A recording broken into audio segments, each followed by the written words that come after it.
57편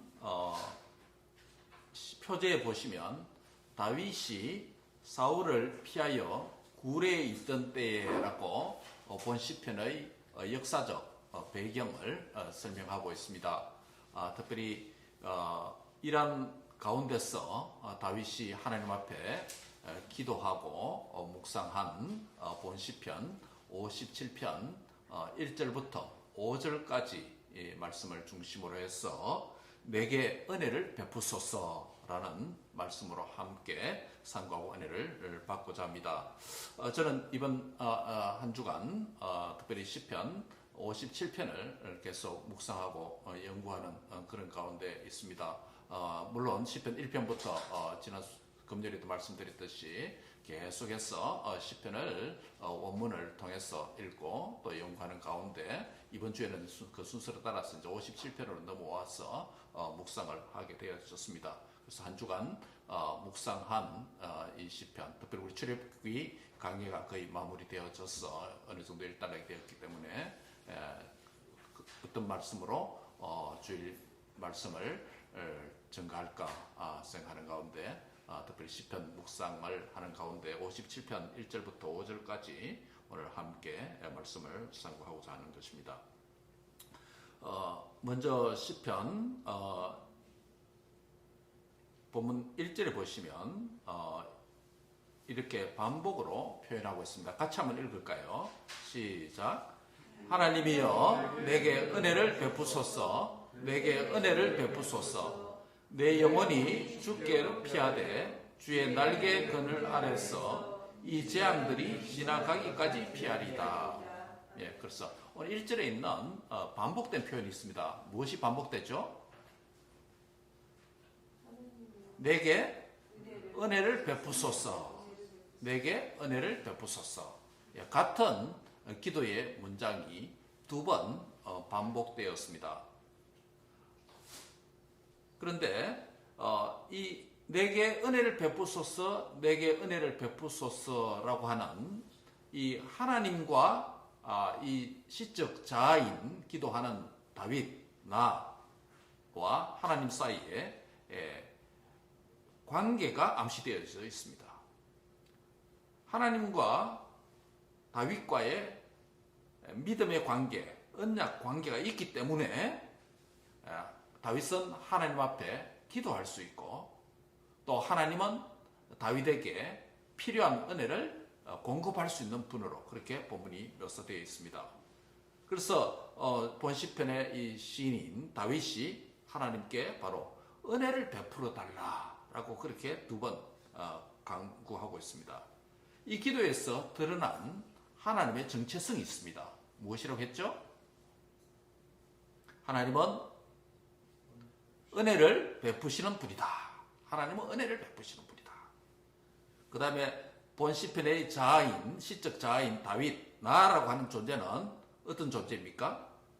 하나님의 은혜가 절실히 필요한 자로 그렇게 상황이 설정되어져 있습니다. 내게 은혜를 베푸소서. 내게 은혜를 베푸소서. 두 번씩이나 간절히 기도한다는 것은 그가 본 시편의 표지에도 나타나 있듯이 표지에 뭐라고 해놨습니까? 다윗이 사울을 피하여서 굴에 있던 때에 즉 생명의 위협을 겪는 그런 가운데 도피 중에 있는 가운데 있습니다. 그럼 다윗이 얼마나 이 기도가 갈급하고 간절하겠습니까? 그렇죠? 예, 그냥 평상시에 그냥 내게 은혜 좀 주세요 뭐 이런 정도가 아닙니다. 자기의 생명이 왔다 갔다 하는 그 생사를 넘는 그런 형편에서 드리는 기도니까 얼마나 간절하겠습니까? 그래서 하나님이여 내게 은혜를 베푸소서. 내게 은혜를 베푸소서라고 간절하게 그렇게 말합니다.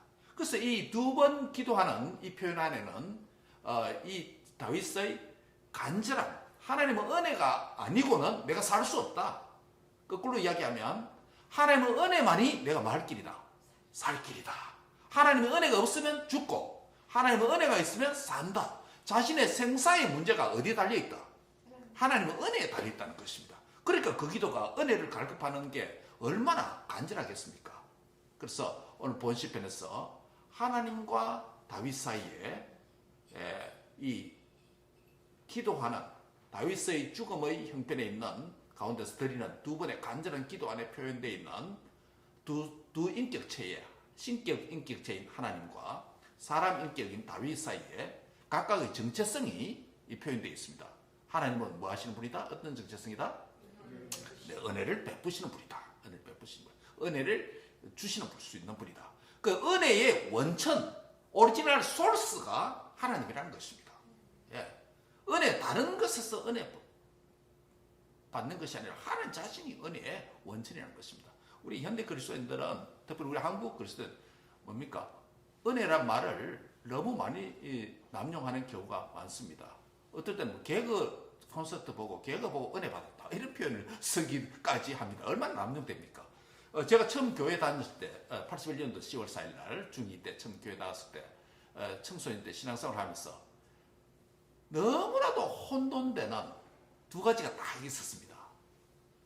첫 번째는 은혜라는 이 표현이 우리 일상적인 표현에서 쓰는 표현이 아니잖아요. 근데 교회에 오니까 은혜라는 표현을 너무 많이 쓰는 거예요. 영어로 말하면 grace 아닙니까? 은혜. 기도할 때마다 은혜 주세요. 또 뭐 하니까 또 은혜입니다. 라고 이렇게 말하기도 하고. 이거 뭐가, 내가 세상에서 교회 나오기 전까지 세상에서 은혜라고 하는 단어를 들어본 적은 단지 뭐밖에 없습니까? 5월 8일. 부모님. 예, 부모님 은혜라는 이 단어밖에 못 들어본 거예요. 근데 그런 청소년 시기에 교회 가니까 은혜라는 단어를 너무 많이 쓰는 거예요. 그래서 이 은혜라는, 또 어떨 때는 기도할 때 어떤 사람 보니까 은총이라는 표현도 쓰더라고요. 은혜는 뭐고 또 은총은 뭘까? 굉장히 은혜의 혼돈이 있었습니다. 문화 충격이죠, 일종의. 은혜가 뭘까? 그 다음 또 하나의 혼돈되는 게 뭐냐면, 교회 나왔는데 집사님이나 또 학생들 대표 가운데 기도하는 가운데 보니까 어떨 때는 하나님 아버지를 부르고 어떨 때는 예수님께 기도하는 것 같기도 하고 어떨 때는 또 성령님을 찾기도 하고, 대체 이 기독교가 몇 개의 신을 섬기고 있나? 교회 처음 나갔으니까 그게 도무지 삼위 하나님에 대한 이 존재에 대한 이해가 잘 되지 않는 것입니다. 그 가운데 대표적인 것이 아까 말씀드린 첫 번째 경우 은혜라는 표현입니다. 모든 것이 지금 이제 세월이 지나서 성경을 알고 믿음 생활을 좀 어느 정도 하고 이렇게 하니까 은혜가 뭔지 조금 아니까 그것이 이해가 됩니다만, 그러나 그럼에도 불구하고 그리스도인들이 하나님 은혜 없이 살아갈 수 없고 은혜로만 살 수 있고 그것이 확실한 간증이지만은, 그러나 은혜를 너무 표현을 남용하는 경우가 있다. 예, 남용했다. 아무 것에나 은혜 받았다라는 표현을 씁니다. 예. 그것은 뭐 다른 말로 하면 어떤 것을 내가 뭐랄까요?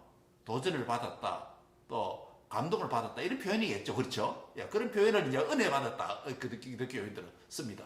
그 은혜는 그렇게 우리가 남용할 표현은 아닌 것이죠. 그런데 오늘 본문에서 다윗이 내게 은혜를 베푸소서, 내게 은혜를 베푸소서라고 말을 했을 때 무슨 은혜일까요? 무슨 은혜일까요?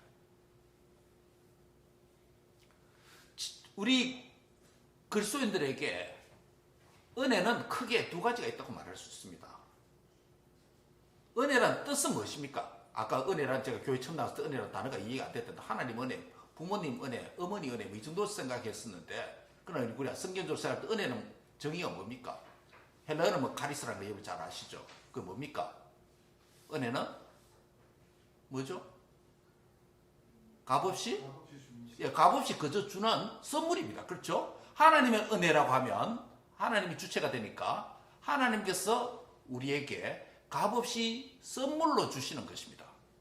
선물이라고 하는 것은 어떤 대가와 뭐 보답을 바라보는 건 아니잖아요. 그렇죠? 때로 사람들 간에 뭐 선물을 줄 때는 내가 이 선물 주면 저 사람도 선물 줄 것이다라고 하는 보답 바라고 할 수 있지만은, 그러나 성경에서 말하는 카리스, 헤나 히브리어로는, 그래서 이 은혜라고 할 때 이것은 하나님께서 당신의 택한 백성들에게 값없이 대가를 바라지 않고 그저 주시는 사랑의 선물이 뭐라고요?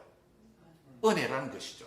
그러면 하나님께서 택한 자녀들에게 값없이 거저 주시는 사랑의 가장 큰 선물이 뭘까요? 구원이죠. 구원입니다. 자, 그럼 정리가 됩니다. 은혜를 크게 두 가지로 말할 수 있는데, 첫 번째 은혜가 뭐라고요? 가장 중요하면서도 첫 번째가 구원의 은혜라는 것입니다. 구원의 은혜는 어떻게 왔습니까? 하나님께서 만세전에 택하신 자기 백성의 구원을 위해서 때가 되어서 예수 그리스도를 사람의 몸으로 이 땅에 보내주시고, 예수님께서 택한 백성의 죄를 친히 담당하시고 십자가에 대신 죽어지고 사흘 만에 성경대로 다시 살아나시고 부활승천하신 것, 그 예수님을 하나님의 은혜로 믿음을 통해서 영접하면 무엇을 받습니까? 구원을 받습니다. 그게 하나님의 자녀 아닙니까? 그렇죠? 그러니까 하나님의 자녀가 된 것, 죄사함을 받은 것, 구원을 받은 것, 이게 뭐라고요? 하나님의 은혜, 구원의 은혜라는 것이죠. 이 구원의 은혜를 받았습니까? 옆 사람이 한번 합시다. 구원의 은혜를 받았습니까?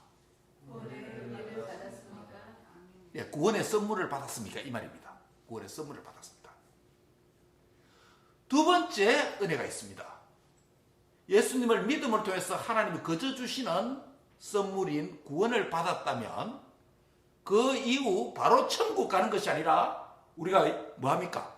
이 땅에서 살아갑니다. 성도로서 살아갑니다. 삶입니다. 그렇죠? 근데 이 삶 속에서 하나님의 은혜는 어떤 걸까요? 구원의 은혜를 받은 자들에게 주어지는 하나님의 은혜는 무엇일까요? 어떤 것이 은혜일까요? 한마디로 말하면 여러 가지로 말할 수 있지만 요약을 딱 하면 하나님의 인도의 은혜다라고 말할 수 있습니다. 지난 한 주 하나님께서 인도해 주셨습니까? 예, 인도의 은혜입니다. 지난 한 주 하나님께서 저와 여러분과 함께 해 주셨습니까? 함께 하시는 은혜입니다. 지난 한 주 하나님께서 우리와 동행해 주셨습니까? 예, 동행의 은혜입니다. 한마디로 말하면 인도의 은혜입니다. 함께 하신 동행의 은혜입니다.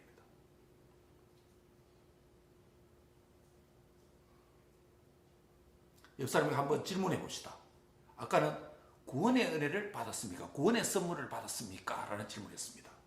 이번에 이렇게 한번 질문해 볼까요? 한 주간 하나님의 인도를 받았습니까? 옆 사람에게 한번 질문하시기 바랍니다. 네. 한 주간 하나님의 인도를 받으셨습니까? 한 주간 하나님의 동행의 은혜를 받으셨습니까? 다민이도 한 주간 살다가 와서 아침에 제가 이 질문을 했습니다. 한 주간 하나님의 은혜가 함께 하셨나? 처음에 대답 안 하지만 그 다음에 대답을 하더라고요.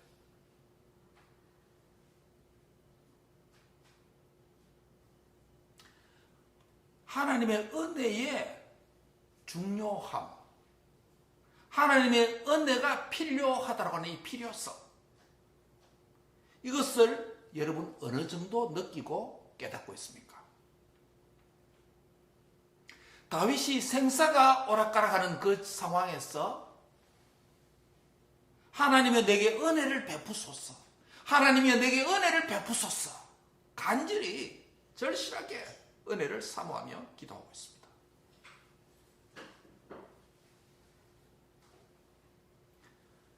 저와 여러분은 하나님의 이러한 은혜가 어느 정도 필요하십니까? 어느 정도 중요합니까? 하나님의 은혜의 필요성과 중요성을 어느 정도 인식하고 깨닫는 여부가 하나님과 관계의 깊음의 정도를 보여준다고 할 수 있습니다. 우리는 오늘 본문의 배경인 다윗이 사울에 의해서 쫓김을 당하고 죽임을 당하는 동굴에서 숨어있는 이런 상황에서 아주 특수한 위기의 상황에서도 하나님의 은혜가 필요합니다. 질병과 전쟁과 아주 큰 사고와 사건이 일어나는 이런 것이 끊기지 않는 이 세상에 살아갈 때 특수한 상황에서, 위기의 상황에서 하나님이 함께 해주시고 동행해 주시고 인도해 주시는 은혜가 필요합니다. 이 은혜 필요한 줄 믿습니까? 그런데 특수한 위기의 상황에서도 은혜가 필요하지만 일반적인 큰 사건이 안 일어나고 큰 사고가 안 터지고 큰 위험과 상황을 경험하지 않는 상태에서도 잔잔한 우리의 삶의 일상이 유지될 수 있는, 그것도 그냥 그저 주어지는 자연스러운 현상이 아니라 그것조차도 하나님이 함께 하시는 인도의 동행의 은혜인 줄 믿습니다. 예. 예를 들어 볼까요? 내 두 다리로 침대에서 일어나서 걸을 수 있다는 것, 하나님의 은혜입니다. 은혜입니다. 잠을 밤에 편히 잘 수 있다는 것도 은혜입니다. 잠이 안 와서 뒤척거리면서 그 뭡니까? 자기가 고민하는 문제 때문에 잠이 안 와서 잠을 이룰 수 없는 그런 사람들이 지금 참 많습니다. 우리 주위에 많습니다. 수면제 아니면 잠을 잘지 못하는 그런 사람들이 많습니다. 약으로 안 되니까 알코올로 해서 재우려고 하기도 합니다. 그것도 안 하면 또 마약을 하려고 합니다. 그런 사람들이 너무 많아요, 주위에. 밤이 되면 잠이 온다는 것, 누우면 잘 수 있다는 것, 그것도 일상적인 하나님의 은혜인 줄 믿습니다. 여러분, 음식을 잘 먹고 소화할 수 있는 것, 때로는 우리가 비만과 다이어트를 해칠 수 있는 정도지만 음식을 잘 먹고 소화할 수 있다는 것, 이 자체도 하나님의 은혜입니다. 하나님의 은혜입니다. 그럼 제가 말씀드리지 않았습니까? 어머니 간호하면서 배는 고프다고 하는데 물도 달라고 하는데 음식을 넣어주면 소화 기능이 안 됐어. 배가 빵빵해졌어. 그래서 고통당하는 그 과정 보니까 의사가 밥을 못 주게 하잖아요. 죽도 못 주게 하잖아요. 물도 심지어 못 주게 하고 스프레이로 그냥 세고 뿌려주라. 이것밖에 못한다. 얼마나 고통입니까? 우리가 음식을 잘 먹고 어떤 음식이든지 식성이 좋고 잘 먹고 소화를 잘 할 수 있다는 것, 여러분, 이거 은혜입니다. 은혜입니다. 너무 평범하고 일상적이니까, 그냥 내가 젊으니까, 내가 건강하니까 그저 일어나는 일이다, 그렇게 생각하면 안 됩니다.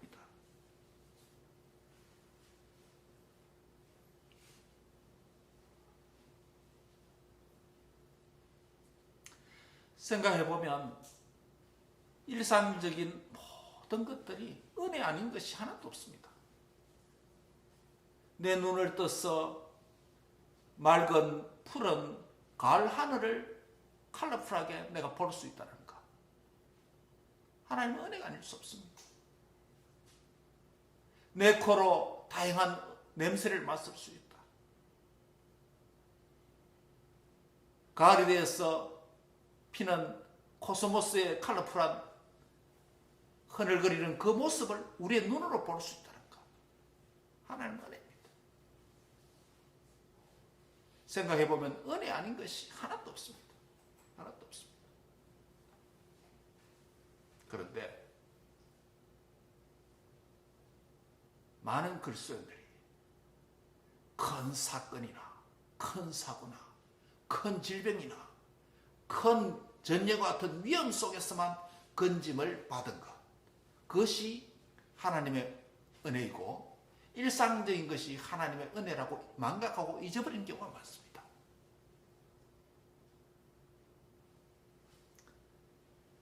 지난 금요일에도 제가 간증을 했듯이 삶의 일상이 유지된다는 것,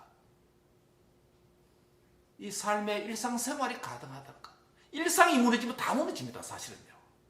일상이 유지되고 있다는 것 자체가 하나님의 은혜가 쉬지 않고 뭐한다? 계속된다는 거예요. 즉 나의 삶의 일상성은 하나님의 은혜의 항상성이 계속된다는 증거입니다. 내가 현재 살아있다, 내가 움직일 수 있다, 내가 잘 수 있다, 내가 볼 수 있다, 내가 먹고 소화할 수 있다, 생각할 수 있다, 내 기억력이 유지되고 있다,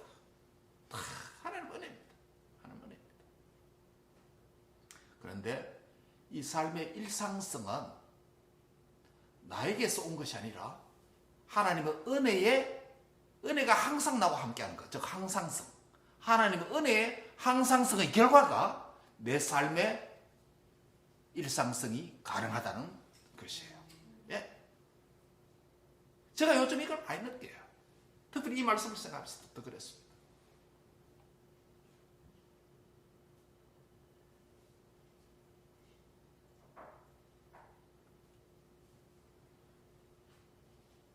매일 저와 여러분이 바쁜 삶을 살고 있습니다.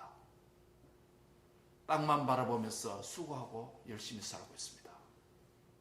그러면서 하나님의 은혜를 잊어버리지 마시기 바랍니다. 하나님의 은혜와 나를 향한 하나님의 사랑이 있기 때문에 내가 지금 이렇게 이 정도까지 살아갈 수 있다라는 사실입니다. 그러면 오늘 시편 1절에 있는 다윗의 두 기도는 하나님 내게 은혜를 베푸소서라는 기도는 이렇게 바꿀 필요가 있습니다. 하나님이여 내게 은혜가 함께하고 있습니다. 하나님이여 내게 은혜가 함께하고 있습니다. 이것이 저와 여러분의 고백이 되길 바랍니다. 예, 하나님은 은혜 기록합니다. 다윗에게서 은혜를 베풀어 달라고 하는 간구의 이유가 있습니다. 뭘까요? 1절 하반절에 나오죠. 그의 영혼이 주의 날개 그늘 아래 피하여서 재앙들이 지나가기를 원하는 것 때문에 은혜를 베풀어 달라는 것입니다. 두 가지입니다. 하나는 자신의 생명, 영혼을 주님 앞에 피하기를 원한다라는 것입니다. 은혜를 주면 뭐 하려고? 주님의 생명을 보존하는 것. 또 하나는 뭡니까? 파멸들이 지나간다. 원문은 파멸입니다. 우리 한국말에는 재앙들이라고 번역이 났지만 사실 원문은 파멸들, 파괴들이에요. 다양한 파괴들이 있을 수 있죠. 건강을 파괴하는 것도 있을 수 있고 개인의 삶을 파괴하는 것도 있을 수 있고 여러 가지 파괴들이 많이 있습니다. 이 파괴, 다양한 파괴의 역사, 파괴의 사건들이 많이 일어나는 이 땅에 살아가는 우리에게 뭐가 필요하다? 하나님의 은혜가 필요하다는 거예요. 다양한 파괴, 인격의 파괴, 감정의 파괴.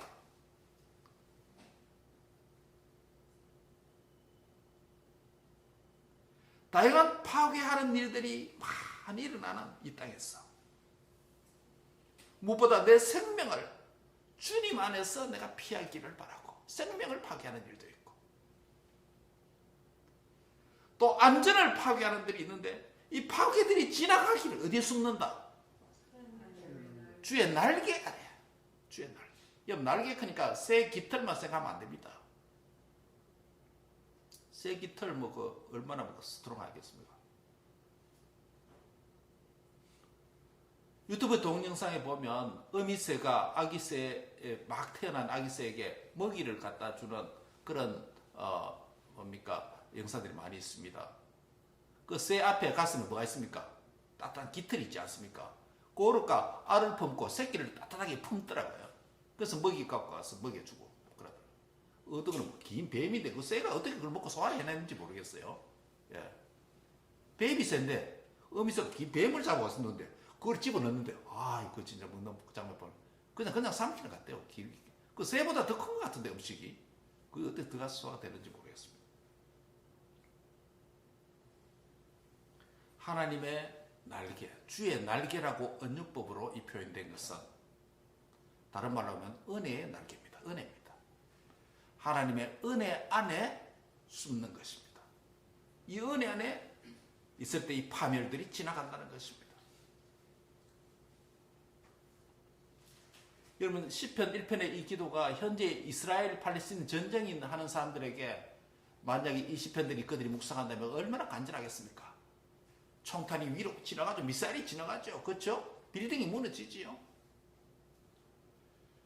이 파괴들이 내 머리로 지나가기까지 주의 날개 그늘 아래 숨기를 원하나이다. 이 시편이 얼마나 간절하겠습니까? 만약 그들이 이 시편을 믿는다면, 읽는다면.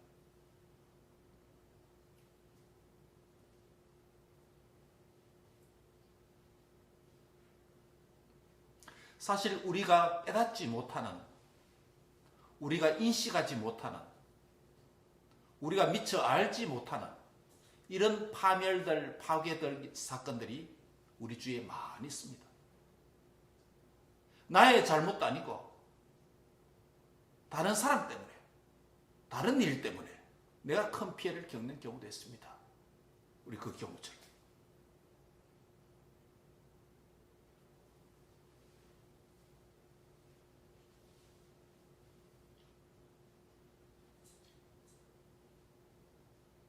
하나님께서 보이지 않는 원수의 화살과 파멸로부터 그의 날개 그늘 아래 보호해 주시고 함께 하시고 인도해 주시는 이 은혜를 날마다 덧입고 살아가는 그런 성도들 되시기를 주의 이름으로 축원합니다.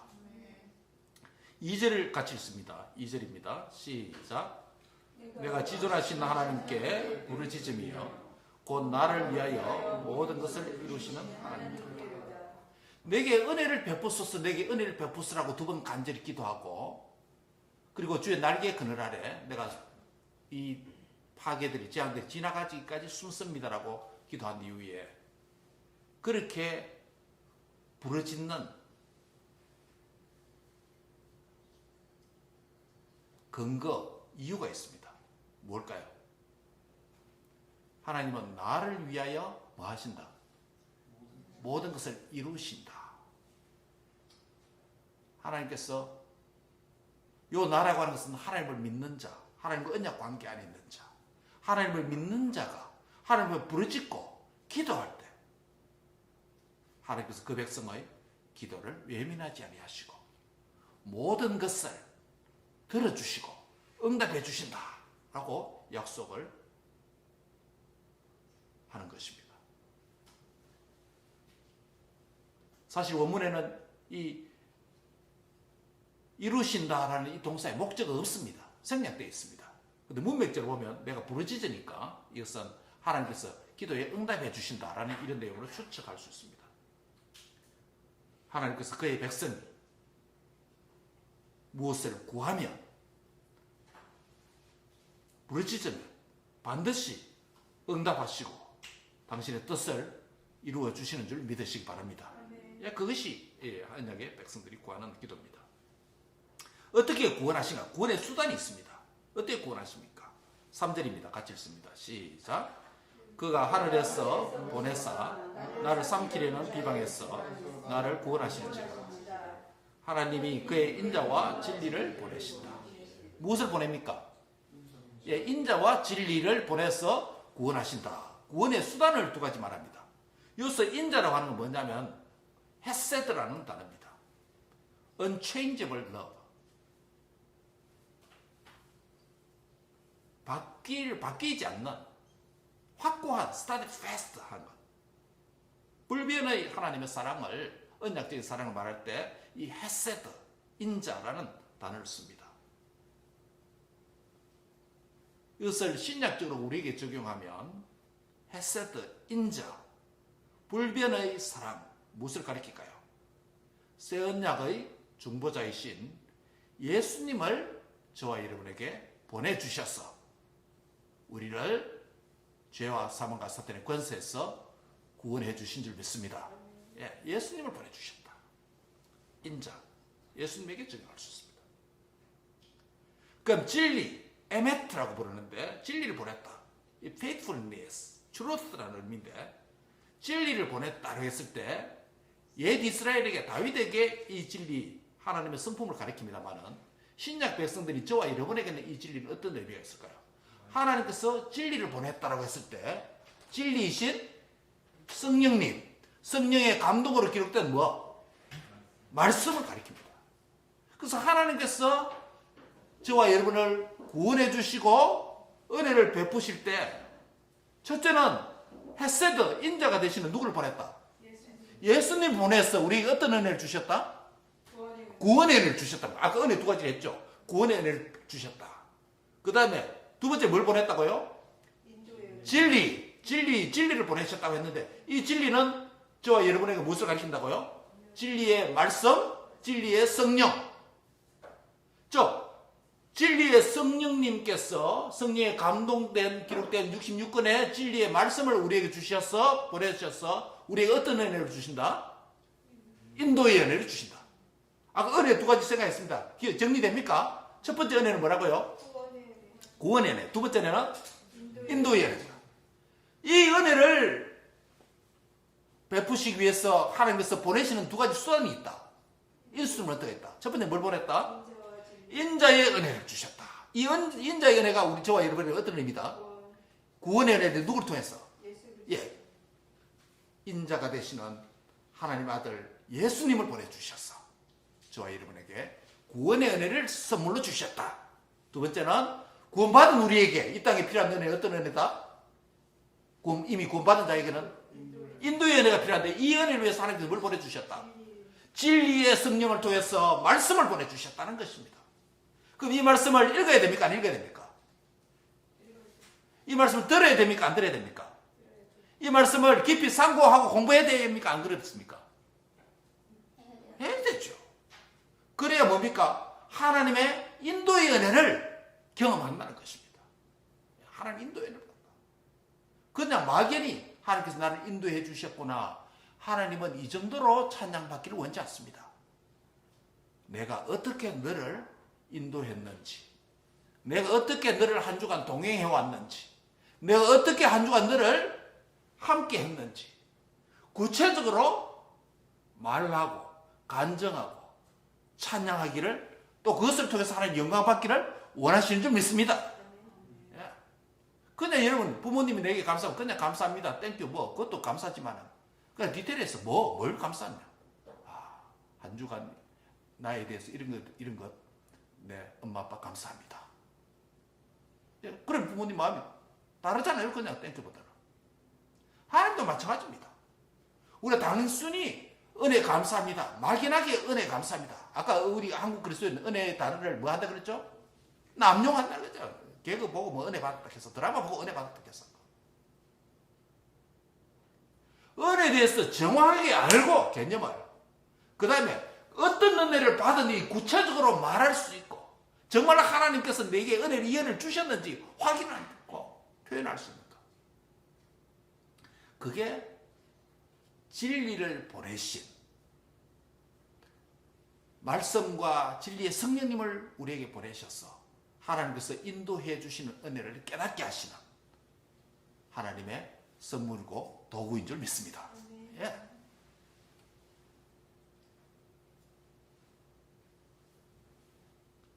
그러니까 하나님의 인도와 보호와 함께 하심을 진리의 성령님의 인도와 진리의 말씀을 통해서 구체적으로 공부하고 하니까 구체적인 대적이 보이기 시작하는 거예요. 내가 어떤 상태에서 구원을 받았나, 내가 어떤 상태에서 인도를 받았냐, 이것을 알게 된다는 거예요. 그게 어디 나오냐면 시편 4절입니다. 4절 같이 읽습니다. 다 같이 4절 시작. 내 영혼이 사자들 가운데서 살며 내가 불사르는 자들 중에서 누웠으니 곧 하나님의 사람의 아들들 중에라. 그들의 이는 창과 화살이요 그들의 혀는 날카로운 칼 같도다. 다윗이 어떤 가운데서 하나님께서 그를 인도하시고 구원해 주셨는지 굉장히 디테일하게 구체적으로 말합니다. 뭐라고 말합니까? 첫째는 다윗의 영혼이, 자신의 생명이 어떤 가운데 있었다? 예, 사자들 가운데 있었다. 사자들 가운데. 주위에 사자들이 드글거렸다는 거예요. 삼키려고 하는 사자들이. 두 번째는 뭐예요? 불사르는 자들. 불사르는 자는 뭐예요? 불을 찔러서 태우려고 하는 것 아닙니까? 구체적으로 불을 찔러서 태워 죽이려고 하는, 불을 찔러서 파멸하려고 하는 그런 자들 가운데 뭐하고 있다? 누워있는. 그러니까 이 위험합니까? 안 위험합니까? 불이 있는 곳에 누워있는 게 얼마나 위험합니까? 이것을 깨닫게 된다는 겁니다. 세 번째는 뭡니까? 사람의 아들들, 즉 세상 사람들입니다. 세상 사람들이 나에게 친근한 것 같기도 하지만은, 그러나 하나님을 모르는 자들은 궁극적으로 뭡니까? 우리에게 나쁜 영향을 줄 수 있습니다. 또 그다음 뭐라고 했습니까? 창과 화살이다 표현했습니다. 이 찌르는 거, 죽이는 겁니다. 마지막에 뭐라 했으면 그들의 혀는 날카로운 칼같다. 그러니까 보세요. 몇 가지예요? 하나, 둘, 셋, 넷, 다섯. 5가지로 다양한 위험, 대적, 사자들, 불, 사람, 창과 화살, 날카로운 칼, 이것들이 다 뭡니까? 아까 앞에서 말한 내 머리로 지나가는 뭐예요?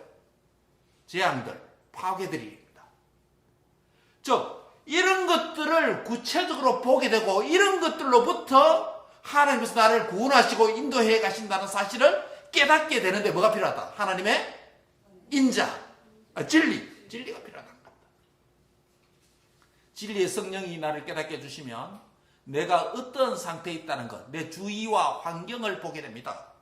어떤 곳에서 구원받아야 될지 알게 된다는 거예요. 내 주위에 사자들이 있고 태우려고 하는 불 화재가 있고 또 사람들이 주위에 악한 사람들이 둘러싸여 있고 창과 화살, 날카로운 칼들이 있는데도 불구하고 그것을 깨닫지 못하고 위험인 줄 모르고 안전한 것처럼 살아가는 것, 어리석음이죠. 자기 주위에 지금 불이 나가 있는데 태우려고 하는데 따뜻하다 정도, 이 정도 아니죠. 느끼지 못하는 것이죠. 날카로운 칼이 있는데 불구하고 편안하네, 이게 아닙니다.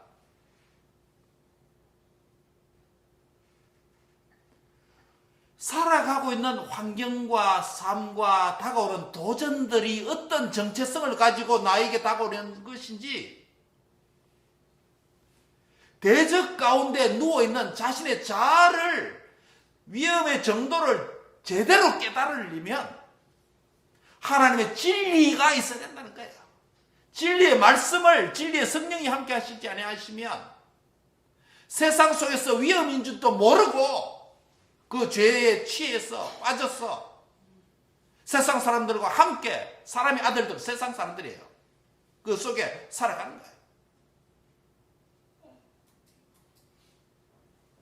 그것이 우리의 습관이고 문화인 줄 알고 편안하게 그냥 지나가는 겁니다.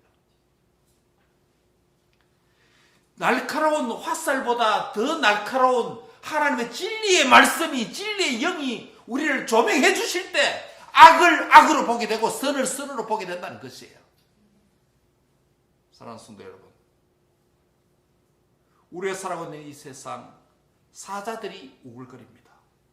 우는 사자같이 집어삼키려고 하는 악한 역사들이 일어납니다. 태우려고 하는 불들의 역사가 있습니다. 하나님을 대적하는 세상의 사람들이 가득합니다. 창과 화살이 나를 찌르려고 합니다. 사람들의 혈은 날카로운 칼같이 나를 비방하기도 합니다.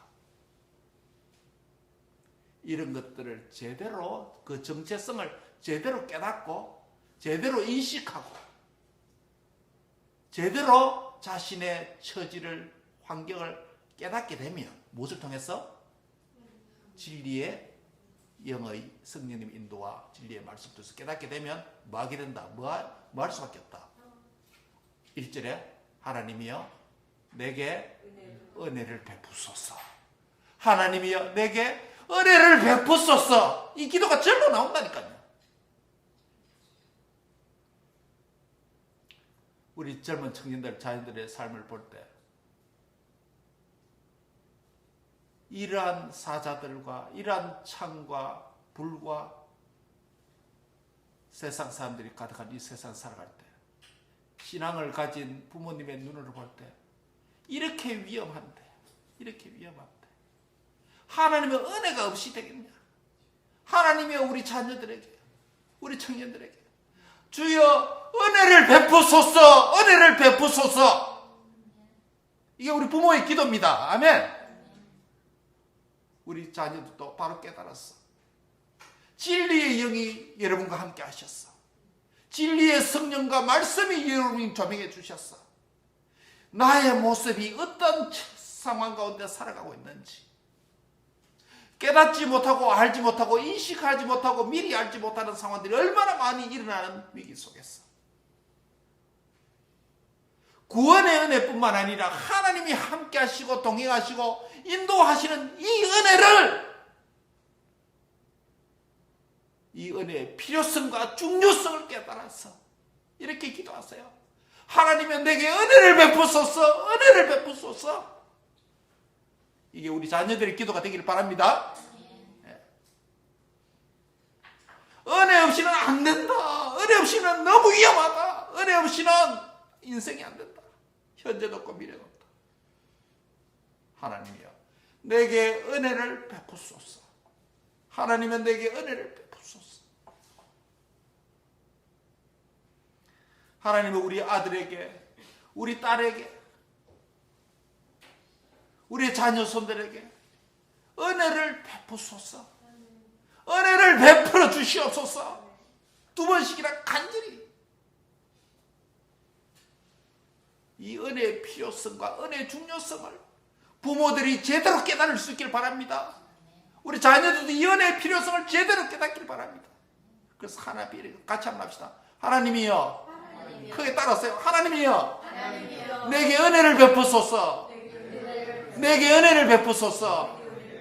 예. 영어로 말하면 이래. Be gracious to me, oh God. Be gracious to me. 은혜를 달라는 거예요. 이 은혜만이 구원받은 성도가 이 땅에서 삶의 일상성이 파괴되지 아니하고 하나님의 은혜의 항상성을 경험하고 유지할 수 있는 비결인 줄 믿습니다. 이 은혜를 받은 자가 어떻게 됩니까? 마지막 5절 같이 읽습니다. 시작.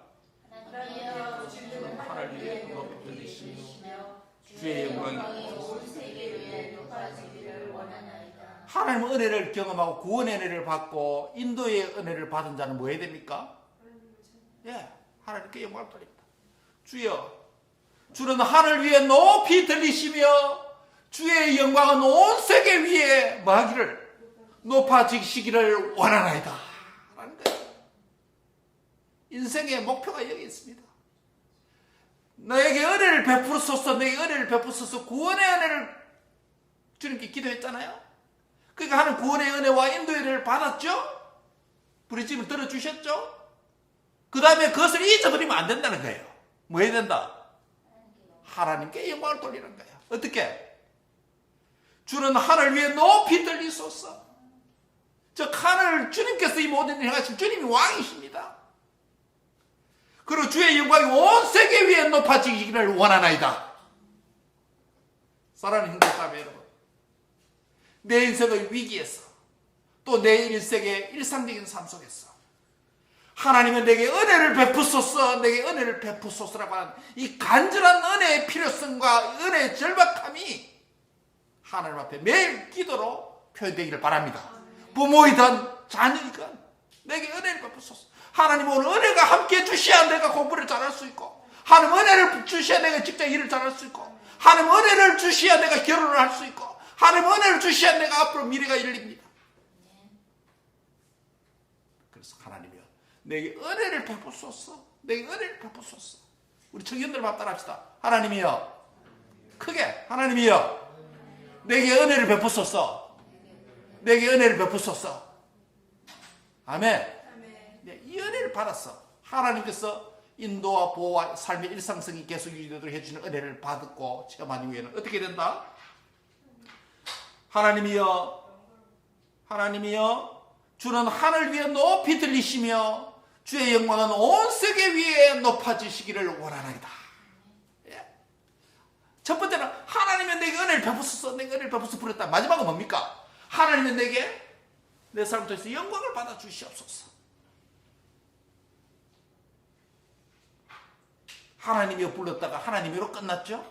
첫 번째 부르는 뭡니까? 은혜의 갈급함을 위해서 기도했죠. 은혜 필요를 위해서 기도했죠. 마지막은요, 그 받은 은혜에 대해서 찬양과 영광에 하나님께 덕살러지로 영광송을 하나님께 돌린 것입니다. 말씀을 맺습니다.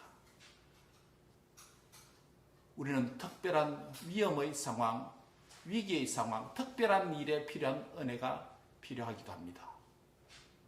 그러나 그것만 하나님의 은혜가 아니라 삶의 일상성이 유지되는 하나님의 항상성의 은혜가 필요합니다. 그래서 하나님 앞에 이 은혜를 받기 위해서 하나님 내게 은혜를 베푸소서, 은혜를 베푸소서라고 하는 기도가 매일의 삶의 시작에서 출발되기를 바랍니다. 그래서 그 은혜를 받은 이후에 하나님이여 주의 이름이 하늘 위에 높이 들리시고 주의 영광이 온 세계 위에 높아지기를 원하나이다. 그 영광을 크게 돌리시기 바랍니다. 할렐루야. 예, 주의 영광이 온 세계 위에 높아지기를 내 삶을 통해서 주님께서 하늘 위에 높이 들리시기를 원합니다라고 영광을 크게 돌리시기 바랍니다. 기도하겠습니다. 하나님 감사합니다. 하나님께서 인자를 보내셔서 언약적인 사랑의 구주 예수님을 이 땅에 보내주셔서 우리에게 구원의 은혜를 베풀어 주심을 감사합니다. 또한 진리이신 성령님을 보내주시고 성령님의 영감으로 기록된 66권의 말씀을 저에게 보내주셔서 말씀을 통해서 성령님을 통해서 우리를 인도의 은혜를 베풀어 주심을 찬양합니다. 이 하나님의 은혜를 간절히 구하는 자 되게 해주시고 이 은혜를 받아서 인도와 구원을 받은 이후에는 하나님께 큰 찬양과 영광을 올려드리는 덕설러지컬 라이프 영광의 삶을 사는 자들이 되도록 축복해 주옵소서. 예수님의 이름으로 기도합니다. 아멘.